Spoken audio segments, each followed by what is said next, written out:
जगदीश हरे स्वामी जय जगदीश हरे भक्त जनों के संकट रास जनों के संकट क्षण में दूर करे ओम जय जगदीश हरे ध्यावे फल पावे दुख बिन से मन का स्वामी दुख बिन से मन का सुख संपत्ति घर आवे सुख संपत्ति घर आवे कष्ट मिटे तन का ओम जय जगदीश हरे मात पिता तुम मेरे शरण गहूँ में किसकी ओ स्वामी शरण गहूँ में किसकी तुम बिन और न दूजा प्रभु बिन और न दूजा आस करो मैं जिसकी ओम जय जगदीश हरे तुम पूर्ण परमात्मा तुम अंतर्यामी ओ स्वामी तुम अंतर्यामी पार ब्रह्म परमेश्वर पार ब्रह्म परमेश्वर तुम सबके स्वामी ओम जय जगदीश हरे तुम करुणा के सागर तुम पालन करता स्वामी तुम पालन करता मेरे फलकामी मेरे सेवक तुम स्वामी कृपा करो भरता ओम जय जगदीश हरे तुम हो एक अगोचर सबके प्राणपति स्वामी सबके प्राणपति किस विध मिलहूँ दयामय किस विध मिलहूँ दयामय मैं तुमसे कुमति ओम जय जगदीश हरे दीन बंधु दुख हरता तुम ठाकुर मेरे स्वामी तुम रक्षक मेरे अपने हाथ उठाओ करुणा हाथ बढ़ाओ द्वार बड़ा तेरे ओम जय जगदीश हरे विषय विकार मिटाओ पाप हरो देवा स्वामी कष्ट हरो देवा श्रद्धा भक्ति बढ़ाओ श्रद्धा प्रेम बढ़ाओ संतन की सेवा ओम जय जगदीश हरे तन मन धन और जीवन सब कुछ है तेरा स्वामी सब कुछ है तेरा तेरा तुझको अर्पण प्रभु जी का प्रभु जी को अर्पण लागे मेरा ओम जय जगदीश हरे पूर्ण ब्रह्म की आरती जो कोई नर गावे स्वामी कोई कर गावे कहत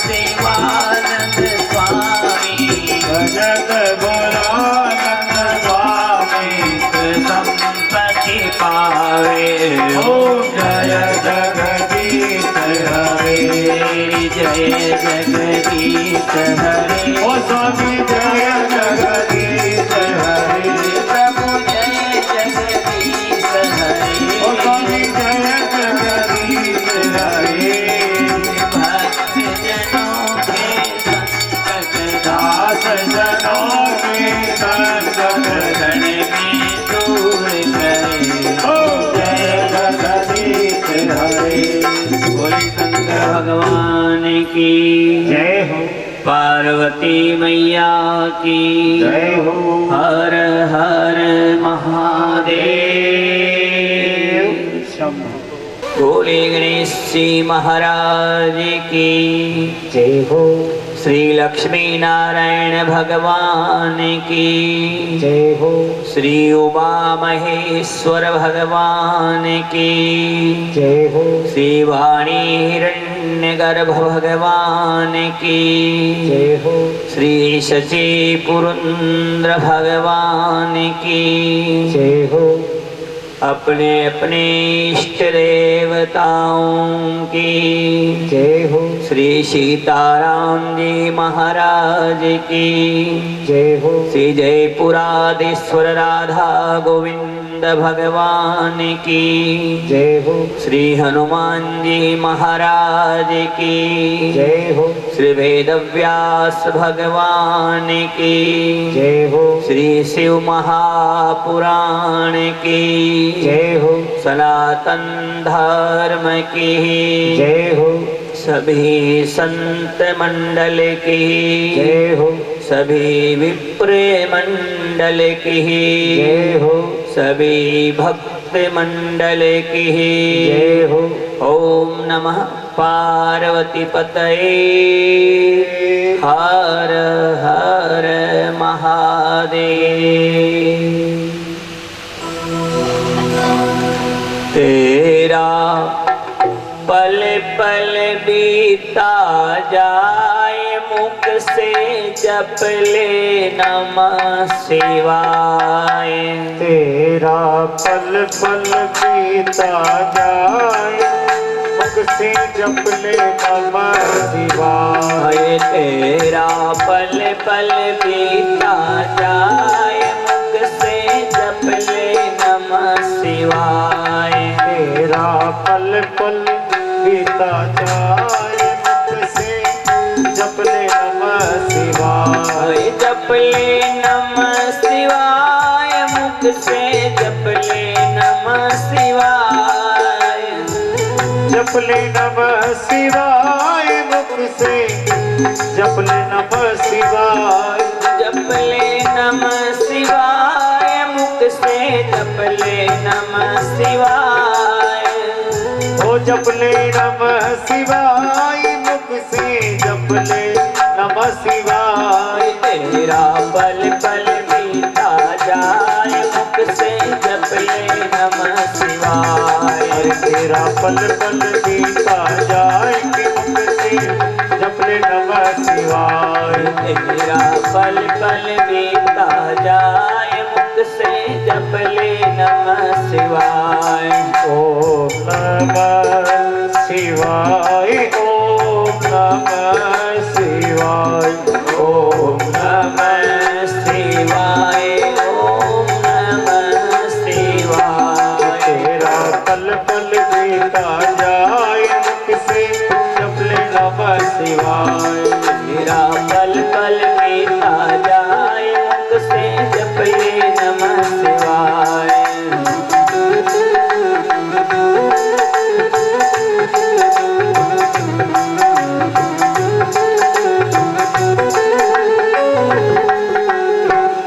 बोले शंकर भगवान की जय हो।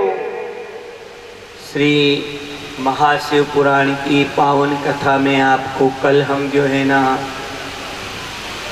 साक्षात दुर्गा का अवतार भगवती पार्वती का और शिव जी का सुंदर विवाह का चरित्र बताया।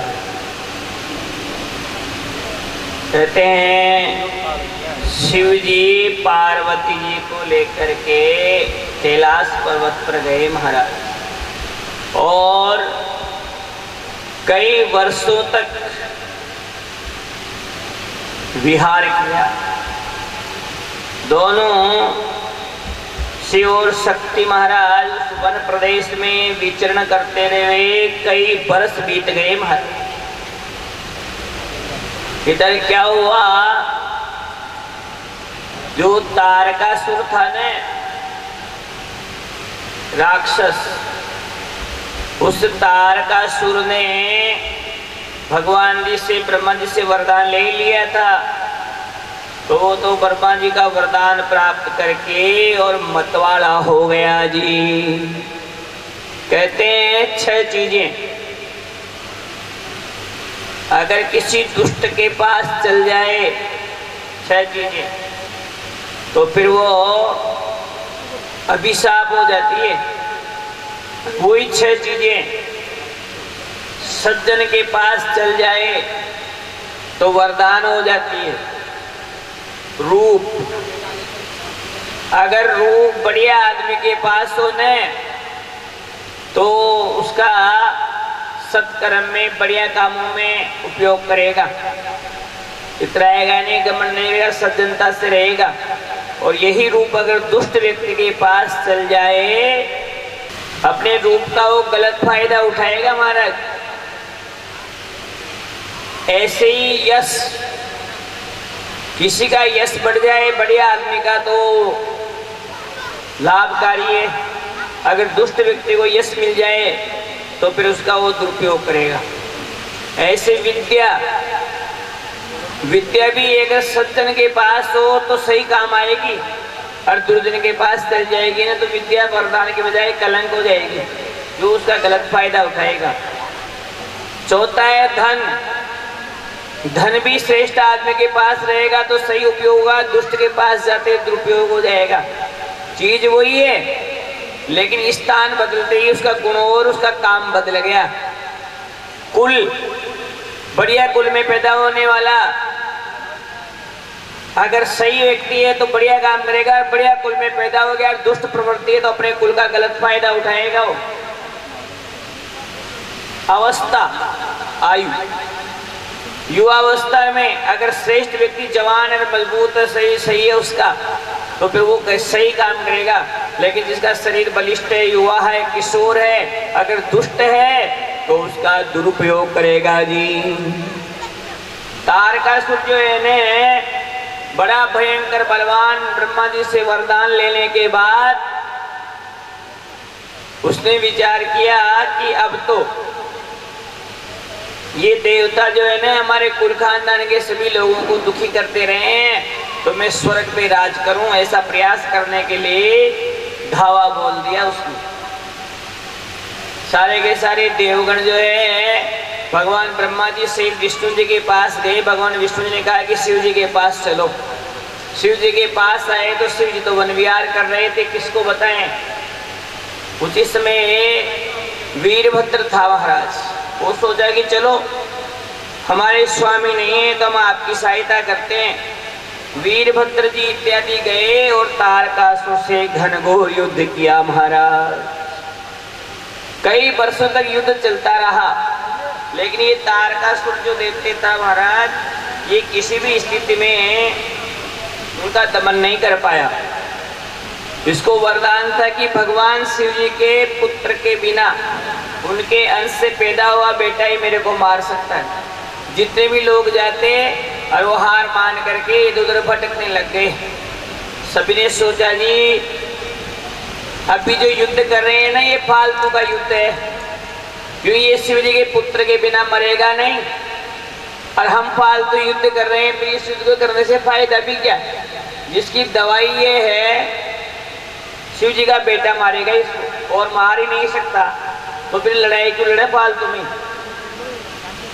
अरे अपन 2-2, 5-5, 10-10, 20 वर्ष तक लड़ रहे था रोज नहीं जा क्या मतलब है इसकी लड़ाई का।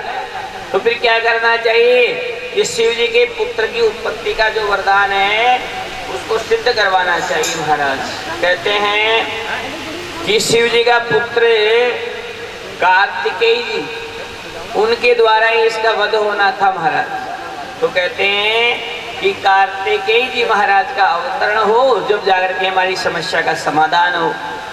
उसी समय सारे के सारे देव फिर शिव जी के पास आए। महाराज श्री गणेशाय नमः, गौरी शंकराभ्याम नमः। अथ रुद्र संहितांतर्गत चतुर्थ कुमार खंड प्रारभ्यते। वंदे नंदन तुष्टमान समति, प्रेम प्रियं प्रेमदं, पूर्णं पूर्णकरं प्रपूर्ण निखिले, ऐश्वर्यैकवासं शिवम्। सत्यं सत्यमयं ति सत्यविभवम्, सत्यप्रियं सत्यदम्, विष्णु ब्रह्मनुतं स्वकीय कृपया पातांकृति शंकरम। इस प्रकार से सब स्तुति करते शिव जी के पास पूछे। कहा महाराज शिव जी पार्वती जी के संग विराज रहे थे विवाह के बाद। अब ऐसी स्थिति में पति पत्नी में वियोग कौन करे? ऐसे पहले कई काम हुए जो कभी भी सुखी नहीं हुए आज तक। तो कहा महाराज इसकी हिम्मत कौन क्या करे। सारे सारे देवगण गए नंदी को बोले कि बोल क्या करे। कि देखो जी शिव जी को तो स्वतः ही आएंगे जब, और हमारे बस की भी नहीं है। सारे के सारे देवगण जो है इंतजार करने लगे। इतने में तारकासुर ने सब देवताओं को खदेड़ करके सारे स्वर्ग पर राज कर लिया। अब इंतजार करते भोलेनाथ के, लेकिन दुखी हो गए उसके दुख से। तो फिर से देवता वहां आए महाराज, और वहां आकर के फिर कहने लगे हैं कि प्रार्थना तो करो, कि प्रार्थना में शक्ति है। तो कहते नंदीश्वर सहित सारे देवगणे दरवाजे पर बैठ करके और वहां पर भगवान की मंगल में प्रार्थना करने लगे जी। सबके सब देवगण महाराज वहां खड़े हैं और प्रार्थना करने लगे हैं कि हे भोलेनाथ आप जो है न हमारी इस फरियाद को सुनो। फरियाद मेरी सुन के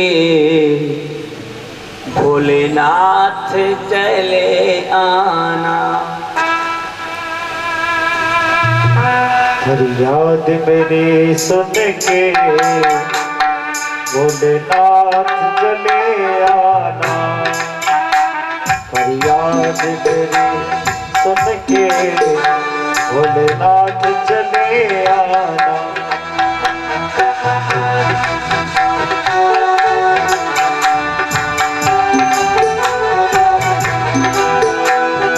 मैं ध्यान धरूं तेरा मेरी बिगड़ी बना जाना। मैं ध्यान धरूं तेरा मेरी बिगड़ी बना जाना।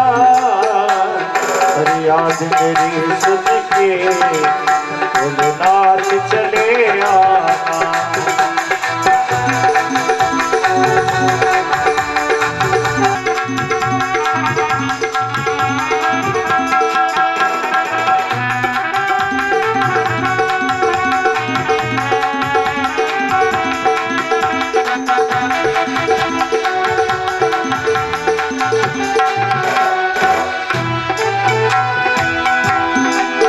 तुझे अपना समझ कर मैं फरियाद सुनाता हूँ।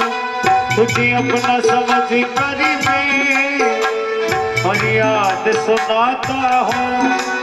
अजी फरियाद सुनाता हूँ। तेरे दर पे आकर मैं नित धूनी रमाता हूँ। ओ नित धूनी रमाता हूँ। अरे क्यों भूल गए भगवान, क्यों भूल गए भगवान। मुझे समझ के बेगाना। फरियाद मेरी सुनकर भोलेनाथ चले आना।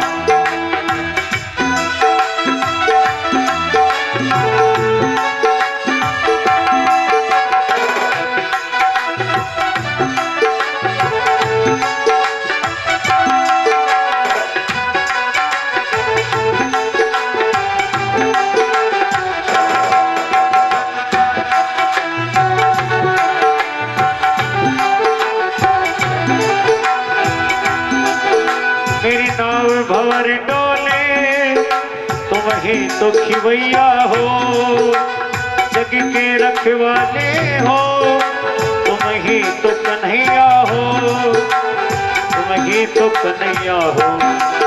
कर खेल के असवारी कर नाद सवारी तो पार लगा जाना।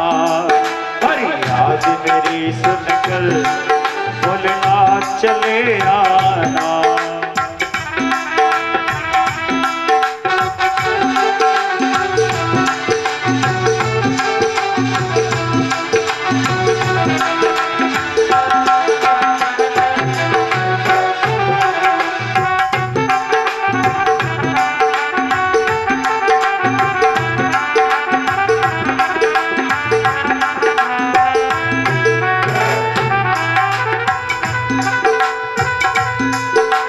बिन नहीं कोई मेरा ना और सहारा है, तुम बिन नहीं कोई मेरा नहीं और सहारा है। इस जीवन को मैंने तुम पर ही वारा है, इस जीवन को मैंने तुम पर ही वारा है। मर्जी है तेरी बाबा मर्जी है तेरी बाबा अच्छा नहीं तड़पाना। फरियाद मेरी सुन के भोलेनाथ चले आना।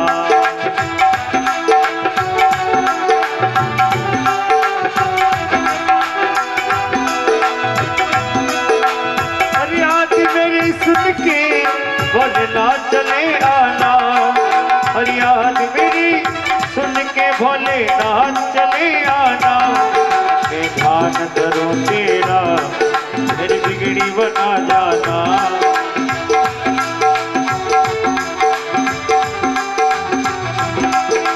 बिगड़ी बना जाना। बोले शंकर भगवान की जय हो। ब्रह्मा जी महाराज सबके सब वहाँ खड़े हैं और स्तुति करी महाराज। ब्रह्मोवाच है चरितम शृणु वेक्ष्यामि शशिमौलस्तु नारद गुह जन्म कथा दिव्याम तारकासुर समुद्भवम। इस प्रकार से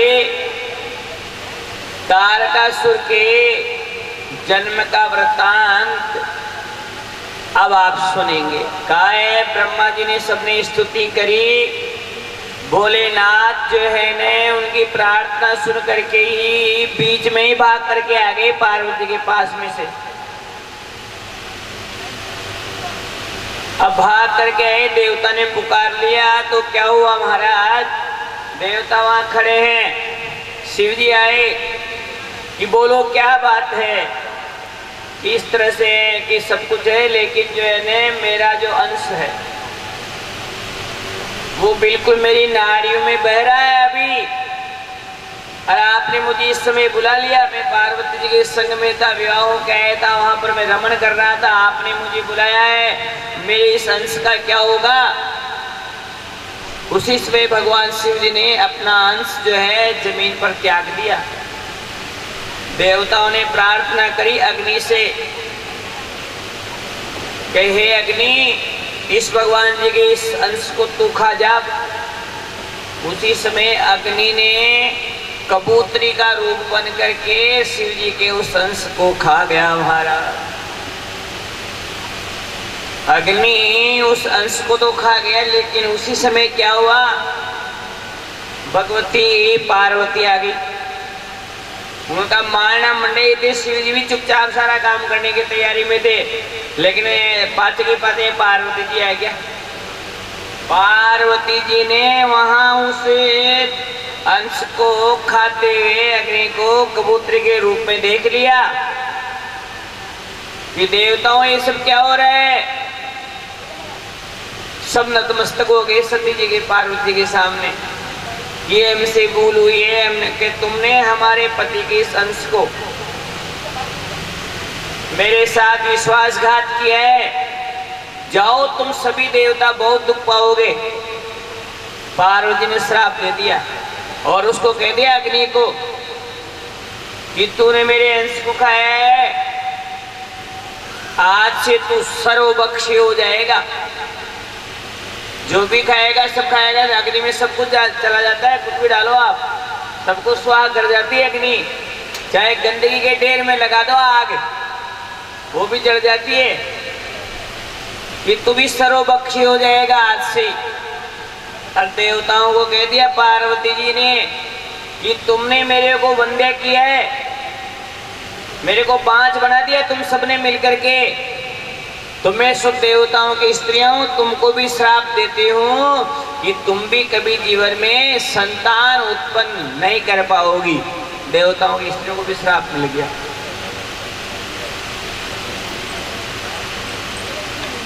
देवता बोले महाराज तारकासुर के खातिर ये सब कुछ किया जा रहा है। सती जी ने आते ही श्राप दे दिया, सब काम विपरीत हो गया। अब कौन डांटे महाराज, पार्वती जी की महिमा शक्ति स्वरूपा है। अग्नि जो है उस अंश को खाने से उसके पेट में जलन लगने लगी जोरदार। अब अग्नि जो खाए ने वो सारा का सारा देवताओं के भी गर्भ में जाता है। क्यों? देवताओं को खिलाने का काम है। अग्नि में स्वाहा स्वाहा स्वाहा। अब अग्नि में पटके जो देवता का पेट में जावे तो अग्नि का पेट में फैली सुई पड़ी हो तो जो वो भी साथ में जाओ लोग न्यारो दे लो को, तो वो सारा शिव जी को अंश देवता का पेट में। सारे देवता घबरा गए, अब क्या करें, जोरदार जलन लगने लगी। महाराज भागे भागे आए भोलेनाथ के पास, हमारी रक्षा करो, हमें बचाओ। देवताओं ने उनकी प्रार्थना सुनी, कहा कि मेरी कृपा से तुम इसका वमन कर दो। उन सब ने उसका वमन किया तो उल्टी की, उल्टी करते हैं वो सारा जो खाया पिया था ना अग्नि के माध्यम से पेट में आया था वो सारा निकल गया और उनको तो थोड़ी शांति मिली। लेकिन अग्नि का तो वही हाल। अब अग्नि ने सोचा कि मैं क्या करूं महाराज, मेरा भी तो रास्ता बताओ। कि माघ के महीने में स्त्रियां स्नान करने के लिए जाती है गंगा जी में, और गंगा जी से लौट के आएगी ना, तो तू ऐसा करना, ये जो मेरा अंश है किसी भी स्त्री के गर्भ में डाल देना, मौका देख करके मुख में किसी भी माध्यम से डाल देना उसके। क्यों? ये गर्भ है, तू पुरुष है, अब कभी भी इस बात को तू समा नहीं सकता। तो उसी समय महाराज अग्नि स्नान करके आने वाली सखियों के वहां जाकर के बैठ गया। तो उसी समय क्या हुआ कि सप्त ऋषियों की पत्नियां थी। सप्त ऋषियों की जो पत्नियां थी महाराज, वो सारी की सारी उधर से निकल रही थी। तो रास्ते में देखा सर्दी तेज थी, तो अग्नि में तापने लग गई हो। अग्नि में तापने लगी तो अग्नि ने मौका देखा अभी ये बढ़िया समय है, तो उस अग्नि के अंदर से जो अंश था ना वो धीरे धीरे करके उनके रोम कणों के माध्यम से उन स्त्रियों के गर्भ में प्रविष्ट हो गया। महाराज कहते हैं इस अंश को अग्नि में स्त्रियों के उसमें प्रविष्ट किया। बच्चे को उसको अग्नि ने पर्वत पर जाकर के डाला, पर्वत ने भी सहन नहीं कर सका तो वो भी उसने गंगा में उड़ा दिया। अब हुआ क्या महाराज, पर्वतों से चला गंगा में, गंगा भी सहन नहीं कर सकी तो धीरे धीरे सरकंडे थे, उगे रहते पेड़ पौधे, अरे कैसे पेड़, उनमें वो बालक पहुंच गया। हुआ क्या, धीरे धीरे इतना समय हो गया कि वो जो अंश था न वो धीरे धीरे बढ़ता गया और उसके बालक बनने का समय आ गया, कितनी अवधि पूरी हो गई। उस अवधि में सरकंडों में बालक का जन्म हो गया। अब उस बालक को देख करके उसका पालन पोषण कौन करे महाराज? कहते हैं कि पालन पोषण करने वाला कोई नहीं है। तो उसी समय की बात है महाराज, बालक भूमि पर है और 6 स्त्रियां कृतिकाएं वहां आई और उस बालक को देखकर सोचने लगी इसको दूध में पिलाऊं। अब दूध पिलाऊं मैं, तो दूध पिलाने के चक्कर में वो कृतिकाएं सोची कि मैं पिलाऊं। तो भाग करके कार्तिक जी ने सोचा कि 6 ही मेरे को दूध पिलाने के लिए तैयार हो रही है, तो 6 के 6 मुख बनाए उन्होंने और 6 मुख बना करके और उन कृतिकाओं का स्तनपान किया, इसलिए इनके मुख हो गए 6। अरे सड़ानन कहलाए, बोले सड़ानन भगवान की। और कृतिकाओं के द्वारा उत्पन्न होने से इनका एक नाम हो गया कार्तिकेय, तो इनका नाम कार्तिकेय भी है और सड़ानन भी है। इस प्रकार बालक वहां बड़ा होने लगा तो कहते हैं विश्वामित्र जी आ गए। विश्वामित्र जी आए तो उन्हें सोचा कि इस बालक का संस्कार करूं, तो कार्तिक जी ने स्वयं ने कहा कि ऋषि आप यहाँ पधारे हैं, मेरा बाल कर्म का जितने भी जात कर्म संस्कार है न वो सब करो आप मेरे। विश्वामित्र जी बोले मैं तो ब्राह्मण नहीं हूँ, मैं तो क्षत्रिय हूँ और ब्राह्मण ही आपका ये काम कर सकता था। वो सोची कि आपको चिंता करने की जरूरत नहीं है, आज से मैं आपको ब्रह्मत्व प्रदान करता हूँ। स्वयं कार्तिक जी ने, विश्वामित्र जी क्षत्रिय थे, विश्वामित्र नाम का राजा था, लेकिन तपस्या के बल पे बहुत दिनों तक युद्ध चला था महाराज। जब जाके वो ब्रह्म ऋषि हुए थे उनको ऋषि बनाया गया था इनको। तो कहते हैं उन्होंने कार्तिक जी महाराज का सारा संस्कार किए महाराज, और उसी दिन से सभी ऋषियों ने विश्वामित्र जी को भी ब्रह्म ऋषि की उपाधि दी और वो भी ब्रह्म ऋषि मान लिए गए हैं। बोले कार्तिकेय भगवान की जय। कार्तिकेय जी महाराज सारे चीजों को प्राप्त करने के बाद कहते हैं वहां से निकल गए क्रौंच पर्वत पर। वहां जाकर के पर्वतों को उल्टा सुल्टा करने लगे, कई प्रकार का खिलवाड़ करने लगे। तो बड़े बड़े देवगण ऋषिगण हैं, इनको ले गए इंद्रलोक में महाराज, स्वर्ग में। वहां आराम से रहने लगे, कई समय बीत गया महाराज। अब इधर जो है लोगों ने कहा महाराज तारकासुर का जो प्रकोप बढ़ गया है, तो आप अपने उस पुत्र को लेकर के आओ। तब जाकर के सभी देव देवताओं की प्रार्थना करके और कृतिकाओं से दुग्ध पान करने वाले इस बालक को, स्कंद को जो है शिव जी के पास बुलाया महाराज। कहते ब्रह्मादि देवताओं ने आनंद पूर्वक कार्तिक जी को शिव जी को ला कर दिया। अब फिर शिव जी के यहाँ आने के बाद कार्तिकेय जी का सुंदर अभिषेक हुआ महाराज। बोले कार्तिकेय भगवान की जय। मुख्य यजमान पधारेंगे। और कार्तिकेय जी महाराज कहते हैं देवताओं के सेनापति और कार्तिकेय जी से ज्यादा बलवान कोई नहीं हुआ अब तक। ऐसे बलवान पुत्र कार्तिकेय जी का इतिहास आपको बताया। छोटी छोटी इतिहास की कथाएं और भी कई जुड़ी हुई है, लेकिन मूल कथा जो आपको इस प्रकार से बताई। और कार्तिकेय जी का सुंदर अभिषेक किया महाराज। हस्तिस्तान गृहीत्वा ओम भद्रं कर्णेभिः शृणुयाम देवा भद्रं पश्येमाक्षप्रियजतरा स्थिरैरङ्गैस्तुष्टवागुंसस्तनुभृभसेमहि देवहितं यदायुः। भगवते कार्तिकेयाय नमः। गंधादिभिः संपूजयितः। थोड़ा जल चला दे उनको दो। अभिषेकम च कुर्यात्, तिलक करो। श्रीखंडम चंदनम दिव्यम गंधार्यम सुमनोहरम विलेपनम सुरश्रेष्ठ है चंदनम प्रतिगृहीता। अरे कार्तिकेय जी की पोशाक के लिए नीचे परत पे भगवान की पोशाक कार्तिक जी बिहार परत जी चंदनम समर्पयामि। 6 मुख से 6 बार लगा जो पंडित जी पूछ लो कटे 6 मुख बनाए भी जो को ना। हाँ ठीक 3 आ गए 3 पाते चलो हमेशा बनाओ जी वहाँ से जब यहाँ नहीं पूछे कि बनाओ तो पक्का ही नहीं वहाँ से पूछ। स्वामी कार्तिकाय नमः गंधादिभिः संपूजयितः नमस्करोमि।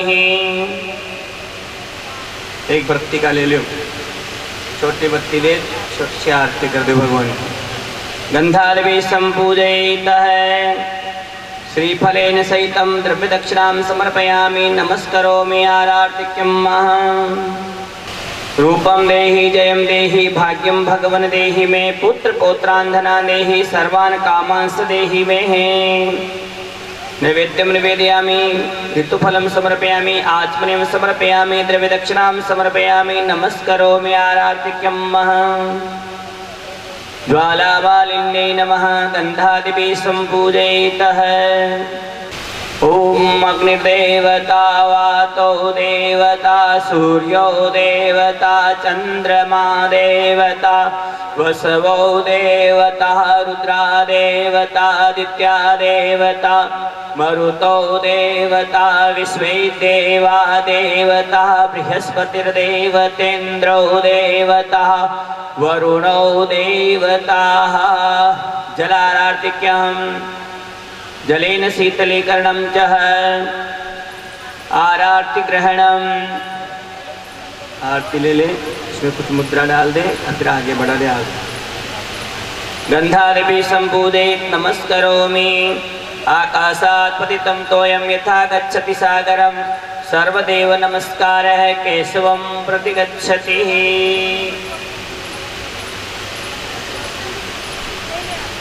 कहते हैं भगवान के परम भक्त श्री कार्तिकेय जी महाराज जो है ने बड़ी प्रसन्नता के साथ उनका अभिषेक हुआ। कहते हैं भगवान स्कंद ने आते ही तो पहले महात्माओं के यज्ञ में एक अज खो गया था, उस अज को लेकर के आए और उस अज को ब्राह्मण को दिया और कहते हैं उस यज्ञ को पूरा करवाया है।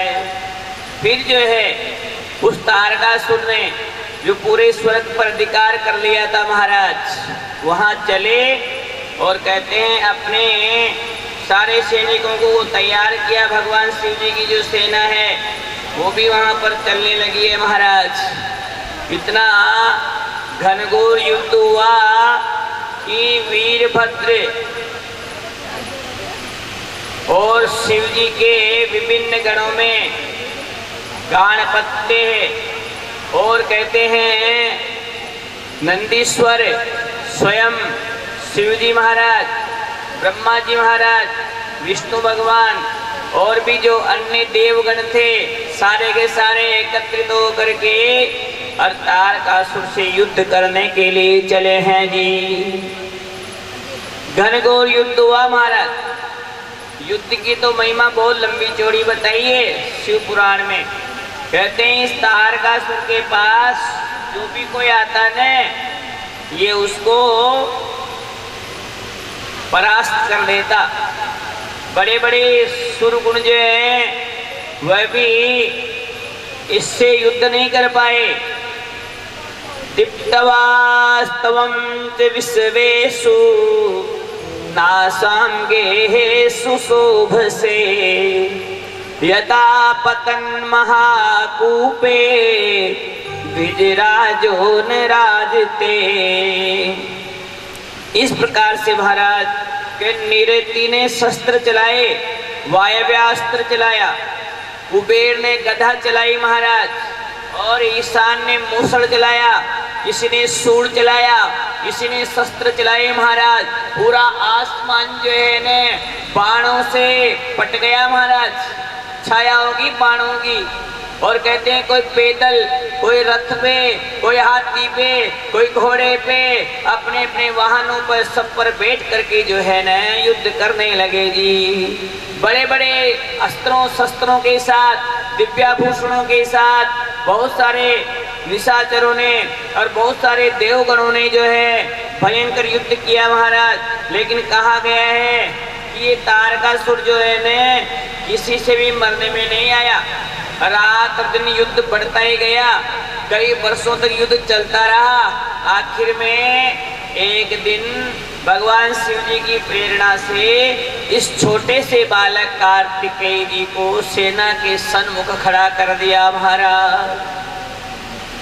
सेना का सेनापति बना करके अभिषिक्त करके और वहीं पर खड़ा कर दिया।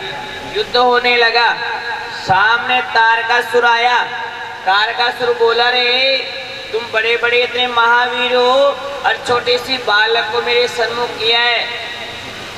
अरे बालक तू तो समझ और युद्ध भूमि को छोड़कर भाग जा, मैं तेरे को नहीं मारना चाहता हूँ। तारकासुर ने कहा कार्तिकेय जी को। लेकिन कार्तिकेय जी कहते हैं कि मैं जिस सेना की ओर से लड़ रहा हूँ और तू वीर है, इसमें छोटा और बड़ा कुछ नहीं होता है, सब जो है ना तेरे लिए शत्रु है। सांप बड़ा हो चाहे सांप छोटा हो, सबको बराबर समझना चाहिए और युद्ध कर। इसी प्रकार से जो है ना तारकासुर के और भगवान कार्तिकेय जी के घनघोर युद्ध हुआ महाराज। कहते हैं कार्तिकेय जी ने अपनी शक्तियों का प्रहार किया महाराज। तारक जो है उसका रथ टूट गया और वो जमीन पर गिर पड़ा महाराज। लेकिन फिर उसने क्या मायावी था ने अपने कई रूप बनाए और कहते हैं एक एक करके अपने रोम रोम में से भूतों की उत्पत्तियां कर दी राक्षसों की तारकासुर ने। तो हजारों करोड़ों की संख्या में सेना खड़ी हो गई। अब कहते हैं महाराज सारे के सारे देवगण ऋषि मुनि स्वयं ब्रह्मा विष्णु इंद्र इत्यादि जो है ने वो वहां चक्कर चला रहे हैं, कोई जो इंद्र वज्र चला रहा है। ऐसे करते करते घनघोर युद्ध हुआ महाराज। कहते हैं वीरभद्र जो है ने आज अपने बिल्कुल सेनापति कार्तिक को देखकर जोश में आ गया। उसने भी त्रिशूल उठाया महाराज और त्रिशूल उठा करके और कुमार के बगल में खड़े हो गए और कुमार की रक्षा करने लगे। उसी समय जो है कुमार ने विचार करते उस तारक पर जो है सुंदर प्रहार किया जी। ऐसा प्रहार किया जिससे वो तारकासुर है वो जमीन में महाराज चित्त हो गया और देखते देखते गोविंदाय नमो नमः हो गया जी। बोले कार्तिकेय भगवान की। सभी देवगणों ने कार्तिकेय जी की स्तुति करी महाराज। स्कंदोवाच है योऽयं सर्वे पर्वता हि पूजनीयास्तपस्विभिः कर्मिभिः ज्ञानिभिश्चैव सेव्यमाना भविष्यतः। सारे के सारे देवता महाराज कार्तिक जी की स्तुति करिए। फिर वहां से कार्तिक जी को लेकर के और भगवान शिव जो पार्वती जी हैं उनके पास ले गए कैलाश पर्वत पर और वहां पर बड़े आनंद से कार्तिक जी महाराज अपने माता पिता के संग रह रहे हैं महाराज। समय बीतता गया। एक दिन की बात, पार्वती मैया जो है ने स्नान कर रही थी महाराज। कहते हैं गणबार खड़े थे, लेकिन जो ही गणबार खड़े थे स्नान की तैयारी हो रही थी। कहते हैं कि स्नान करते करते बाहर नंदीश्वर बैठे थे और शिव जी आए। तो शिव जी को नंदी ने रोका, लेकिन वो तो मालिक थे घर के, वो बिना संघर्ष के बिना कुछ किए बिना कुछ झुके और अंदर घुस गए महाराज। अंदर घुस गए ने तो अंदर घुसते ही पार्वती जी नहा रही थी। अब नहाते नहाते अपने बगल में शिव जी को देखा ना तो लजा गई। चाहे खुद का पति भी हो महाराज, लेकिन कभी भी स्त्री अपने पति के सामने भी स्नान नहीं करती है। अब वो जो ही शिव जी आए, अचानक आए तो वो तुरंत लजा गई। सखियों से बोला जया और विद्या से कि देखो री, हमारे यहाँ कोई पक्का व्यक्ति नहीं है, ये जितने भी गण हैं सारे शिव जी के गण हैं। अब ये अचानक आ गए तो मेरे तो स्नान ध्यान में उतर में व्याधा हो गई, तो फिर क्या किया जाए कि हमारा भी एक पहरेदार होना चाहिए। ऐसे तो कोई आकर के अंदर घुस जाएगा और हमारी स्वतंत्रता में व्याधा रहेगी, तो हमारे पास भी एक आदमी होना चाहिए ऐसा बढ़िया। तो कम से कम नौकर तो ये काम कर नहीं सकता, तो किसको किया जाए कि हमारे भी कोई एक पुत्र हो, पुत्र जैसा हो जो पूरी निष्ठा रखे हमारे को मां मान करके। तो ठीक है, क्या आपके पुत्र तो हो गया ना स्कंद, स्कंद पुत्र तो हो गया, लेकिन अभी वो यहाँ नहीं है। कहाँ गया हुआ है? कहते हैं एक भयंकर दैत्य है प्रलंब, और उसने बड़ा आतंक मचा रखा है, इसलिए कुमार जो है ने अभी प्रलंबासुर को मारने गया। कि ठीक है महाराज। तो यहाँ पर कथा व्यास जी महाराज जो बता रहे हैं कि भगवान के परम भक्त जो कार्तिकेय जी हैं उन्होंने प्रलंब का वध किया। महाराज प्रलंब जो है उसके लिए बताया कि उस प्रलंब ने वहां आकर के देवगणों को ऋषि मुनियों को सताना प्रारंभ किया था। तो स्वयं कार्तिकेय जी महाराज यज्ञ भूमि में से निकल करके वहां गए और प्रलंबासुर के सामने हुए। महाराज आपस में प्रलंबासुर के और कार्तिकेय जी के फिर युद्ध होने लगा है। काय द्वारम आश्रित्वा द्वारपालं तदीयं तद्वचं श्रुत्वा गिरिजात नयस्य वै निर्भयो दंडपाणिस्ते द्वारे पान प्रविदिदं महा। स्वयं प्रलंब जो है कार्तिकेय जी के सन्मुख खड़ा हो गया दरवाजे पर आकर कहते, उनमें भी भयंकर युद्ध हुआ। महाराज युद्ध की लीला जो आपको भी बताई ना कार्तिकेय जी वाली, यही लीला सब जगह रहेगी लड़ने की। तो उस बार बार लड़ाई की बात को बताने से कोई मतलब नहीं है। तो आप ऐसा माने वो युद्ध हुआ जो भी पहले आपको बताया था, तारकासुर वाला भयंकर युद्ध हुआ। और उस युद्ध में तारकासुर जी ने उसने कार्तिकेय जी ने प्रलंब को गोविंदाय नमो नमः कर दिया जी। बोले कार्तिकेय भगवान की। कुमार खंड चल रहा है शिव जी की शिव पुराणी कथा में। कुमार भगवान शिव जी के पुत्र कार्तिकेय जी का नाम है। स्कंद भी कहते हैं, कुमार भी कहते हैं, सदानंद भी कहते हैं, कार्तिकेय भी कहते हैं। कहते हैं कि आज कुमार ने क्या क्या किया, स्कंद ने क्या क्या किया, वो इस खंड में आएगा। और उसके बाद युद्ध खंड प्रारंभ होगा। तो कुमार तो एक और थे गणेश जी बालक, तो उनका भी चरित्र आएगा। तो कुमार खंड में गणेश जी और कार्तिकेय जी का सुंदर चरित्र है। उसके बाद युद्ध खंड हो जाएगा शुरू। और युद्ध में क्या होता है? लड़ाई होती है। और लड़ाई में क्या होता है? राक्षस का मर्दन होता है। राक्षस को मर्दन करने के लिए तो देवता आते हैं, और यह आतंक फैल गया था तगड़ा। इसलिए भगवान भोलेनाथ जो है ना इस समय लीला करने के लिए स्वयं दुर्गा रूपा भगवती पार्वती जी को दक्ष प्रजापति और हिमालय की प्रार्थना पर आज उन्होंने जन्म लिया था महाराज। और वो साक्षात भगवती है और शिव जी तो मूल है ही सही।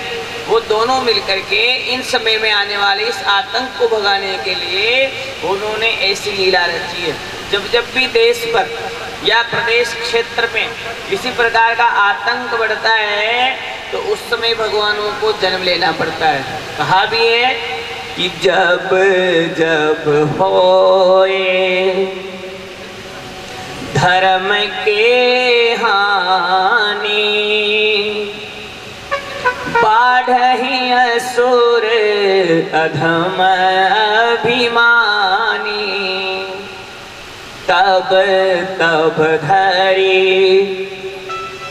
विविध शरीरा, हरहि कृपा निधि सज्जन पीरा। जब जब धर्म की हानि होती है और राक्षस बढ़ जाते हैं तो फिर क्या होता है कि देवगण आकर के इस पृथ्वी से इस आतंक को खत्म करते हैं महाराज। और समय समय पर भगवान आते रहे, दुष्टों का मर्दन करते हैं और सज्जनों का उद्धार करते हैं। बहुत बार ये आतंक फैलने पर स्वयं शिव जी के अंश से उन्हीं का अवतार, यानी उन्हीं का अंश, उनका अवतार हो गया एक तरह से शिव जी का। तो कहते हैं उन्होंने आकर के तारकासुर को और प्रलंबासुर को गोविंदाय नमो नमः किया। आगे भी युद्ध खंड आएगा और युद्ध खंड में भी दिन भर आज केवल दुष्टों का संहार ही होगा। आज दुष्टों के संहार की कथा सुनने से जितने भी हमारे पाप कर्म हैं, जितने जितने दुष्ट मरेंगे न, उतने उतने पाप आपके छूटते जाएंगे और हृदय पवित्र हो जाएगा। तो कहते हैं इस पात्र को पहले साफ सुथरा करने के लिए इसकी गंदगी को बाहर निकालना चाहिए। तो गंदगी बाहर निकालने के लिए बर्तन को मांजना पड़ता है। तो ये आज मांजने का काम रहेगा दिन भर। युद्ध खंड है न, तो जितने भी राक्षस हैं भगवान शिव जी क्यों आए, कैसा हुआ, तो दिन भर आपको युद्ध का राक्षसों को मारने का काम चलेगा। कल भगवान की सुंदर लीलाएं चली थी, उनके विवाह का प्रसंग था। अब विवाह होने के बाद मूल प्रसंग जो युद्ध का है वो भी आज ही आने वाला है। उसमें हम कई प्रकार के जो दानव है उनका संहार होगा जी। कहते हैं महाराज प्रलंब का उद्धार किया। अब पार्वती जी विचार करने लगी कि मेरे भी कोई जो है न रक्षक होना चाहिए। इस प्रकार से पार्वती जी सखियों के संग बैठी है, विचार करने लगी कि क्या करें बताओ। शिव जी से कोई चर्चा नहीं इस विषय में। सखियां और पार्वती खुद ही बातें कर रही है, क्या करें क्या नहीं करें। क्यों? अभी शिव जी आ गए, बिना पूछे अंदर नहाने में विघ्न हो गया। और मैं विघ्न अवेर न आवे पर औरत का नहावा में डिस्टर्ब मंजूर बनो और श्रृंगार में डिस्टर्ब मंजूर बनो। हाँ भाई मैं देखो ये टाइम तो शांति रखो थोड़ी देर। अपना खुद का कुछ नहीं होता है, लेकिन वो उस चीज को बहुत शांति से करना चाहती है। लेकिन कहा गया है शास्त्र में क्या कि औरत का स्नान और पुरुष का खान जल्दी होना चाहिए। जितना जल्दी हो जाए स्त्री को स्नान कर लेना चाहिए, जबकि उल्टा हो गया आजकल, ज्यादा टाइम ही ना बम लगे। और जो सुबह सुबह ना हो भक्त परिवार जो स्त्रियां भगवत धार्मिक स्त्रियां वह यूं ही निकलते फट क्यों? उनको वो अलग, उसकी अलग वृत्ति हो गई, वो अलग रास्ते पे निकल गई, उसका अलग ध्यान हो गया, वो समझ गई। ये इसका प्रमाण है। जो नहाने में कम समय लगाएगी इसका मतलब ये ठाकुर जी के नजदीक है। अर्जुन नाभा में रगड़ रगड़ 2-2 4-4 घंटा लगा रही है, बस समझ लो क्या ले बहुत दूर से ठाकुर। क्यों? औरत को नहाबो और आदमी को खाबो जल्दी है चाहिए जी महाराज। आदमी ने नहीं तो कहेंगे 2-2 घंटा तक खाबो एक रहे खाओ, बोले 4 रोटी लेकिन थोड़ा हिसाब से खाओ, ले बेटे हम तो खा लें। इसलिए कहते हैं चर्चा चल रही थी महाराज की क्या किया जाए। उसी समय जो है शिवगढ़ जो है वो बाहर बैठे बैठे अपना काम कर रहे हैं। जया और विजया के साथ जो है पार्वती जी आज विचार कर रही है कि देखो री एक काम करती हूँ, मैं तो करती हूँ स्नान, और ये उबटना पड़ा है ना सारा उबटना, इस उबटना को मेरे लगाओ तुम। कि लगाओगे? आधा तो लगा ही दिया था, शिव जी आ गए थे। तो फिर एक काम करते हैं कि ऐसा करो, इस उबटने को उतारती हूँ मैं और तुम मेरे शरीर को लाडी की जान बढ़िया नुआती मना आते। ठीक है, तो बढ़िया रगड़ रगड़ सके नुहाए धुआई करी उबटनों जो महाराज के मायने सब प्रकार का साहित्य मिले रहा। हल्दी जो क्वाटो हो महाराज, मुल्तानी मिट्टी और भी कई प्रकार की औषधि ही जो पार्वती जी के मल और वह दोनों सखियां जो है ने वह लपेटी और लपेटे बाद एक एक करके वह उतारी महाराज। तो जो लट्टे बेड़ी है ना उबटना की, वो उबटना सो इतनी मोटी धांग लागी कि एक छोटी सी मूर्ति की। फिर वो जब मूर्ति की ना तो उन्हें बढ़िया रूप दे दी पार्वती, बढ़िया मिट्टी को तो रूप दे और उनका बढ़िया जानिए अब कार्तिक जी बनाया ना इस प्रकार से सुंदर रूप बना, एक मूर्ति बना दिया वो उबटने की। क्यों? वह पार्वती जी भी लागी और दोनों सखियां भी लगी, तो बढ़िया उबटना को ऊपर कर दिया, आतर नाक कान मुख पैर सब छांट दियो। तो बेटी बेटी उबटना को उबटनो टेम पास है बढ़िया और बढ़िया सुंदर सी मूर्ति बना दी है। बातें ही बताऊँ, अब बढ़िया मूर्ति बना दी, मूर्ति देखी ना तो हमें बढ़िया लगी। तो मूर्ति देखो कितनी बढ़िया बना दी आप, बढ़िया बना दी। तो कितने कह आप कह रहे थे ना कि हमारे कोई पहरेदार चाहिए, रक्षक चाहिए, तो ये आपके उबटन से बना हुआ है और हम सबने मिलकर बनाया है और देखने में बड़ा सुंदर लग रहा है मूर्ति। तो ऐसा करो, आप तो जगत जननी हो, साक्षात भगवती हो, आप इसमें प्राण फूंक दोरी। उसी समय महाराज पार्वती को ऐसा कहना हुआ, विद्या जया इत्यादि सखियों ने और भगवती प्राम्बा को अपना जो मूल स्वरूप था महाराज को उन्हें याद आया है और उसी समय उससे मेल की प्रतिमा में उन्होंने प्राण फूंक दिए महाराज। बोले जगदम्बा राज रानी की जय हो।